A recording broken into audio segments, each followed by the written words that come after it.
Today I want to talk about adoptive parenting versus natural born parenting, biological parenting versus adoptive parenting. There are definitely some real sticky, stuck moments in parenting that I think are across the board for parenting biological children, but I also think there are some huge differences between step parenting, adoptive parenting, and biological parenting. So getting unstuck in parenting is really where it's at, because if you are stuck, your child is stuck. And even when your child is stuck and you're not stuck, your child is still stuck until you continue to help them to get unstuck. Hi, my name is Maxine Golden and I am the founder of the Center for Parent Coaching, and I work with adoptive parents and entrepreneurs to help them to create cool, calm and connected children so that they are able to have nurturing, close, successful lives and businesses. So there is an overlap, because when you have a solid parenting plan in place, you can also have a solid business plan in place. The two can play hand in hand. So you don't have to have like nannies to bring up your children. If you want to, you can, but it doesn't have to be the same. So in biological parenting, there's often, hey, welcome, thanks for joining us. I'm going to be talking to you and to you today.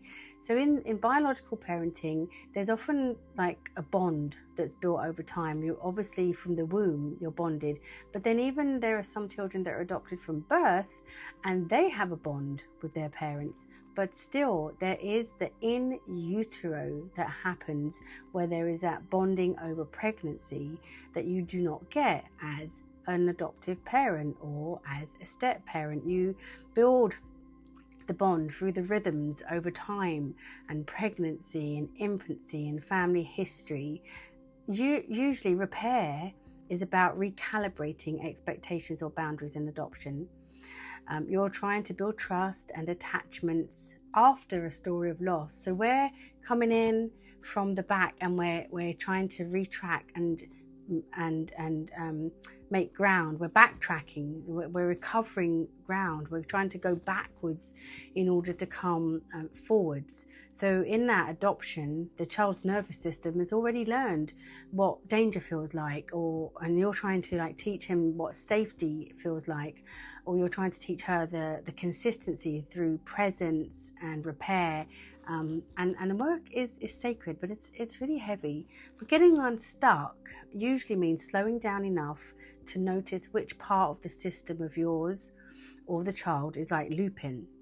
Sometimes the parent's nervous system is stuck in fixing or rescuing. Sometimes the child's system is stuck in defending or testing. And this dance, becomes like one pushes for connection, the other protects against it. You start to move, and again, when you stop trying to win the dance and instead change the music, that can mean grounding. Grounding before responding. Shifting focus from behavior to regulation, or doing your own nervous system work. It's crucial that you do your own nervous system work. Even when you're group coaching, if you're not grounded, whatever you are transferring onto your clients is going to have an effect on them. So if you're present with your clients, stay present when they can't. Stay focused when they can't. When your child can't stay focused, or when your client starts to go off track, keep them on focus and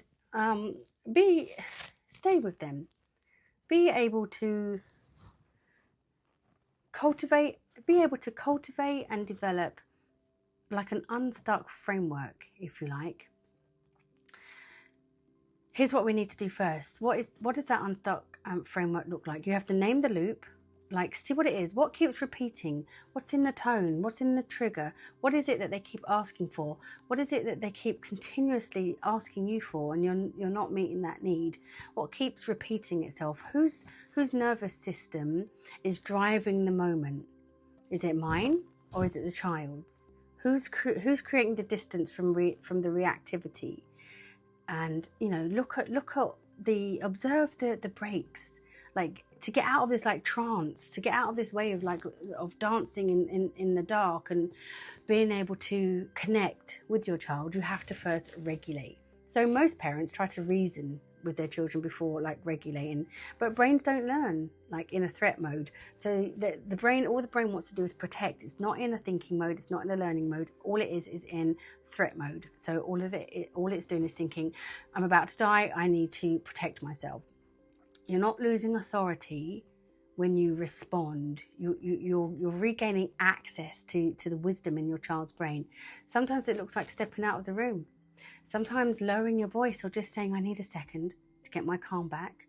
Modeling regulation is much more powerful than enforcing compliance. Seeing the need behind the behavior. Often, a child's behavior is communicating. Actually, a child's behavior is communicating 100% every time, echoing something that's unmet.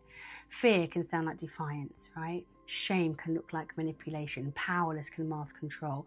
Ask yourself, what safety cue is missing right now? This is where adoptive parenting diverges, because the child's why often lives in old pain, not current circumstances. So if they're screaming at you, or if they are running away from you, it's not necessarily what's happening in that current moment, it's what's happened before. So both biological and adoptive parents rupture relationships. The difference is how the repair lands. In adoption, repair teaches the child that love can survive conflict. Use small specific repairs. I didn't handle that calmly, I want to try that again. You don't have to earn my love, even when we mess up. Consistency rewires the nervous system towards trust. Return to the relationship, return to the dance.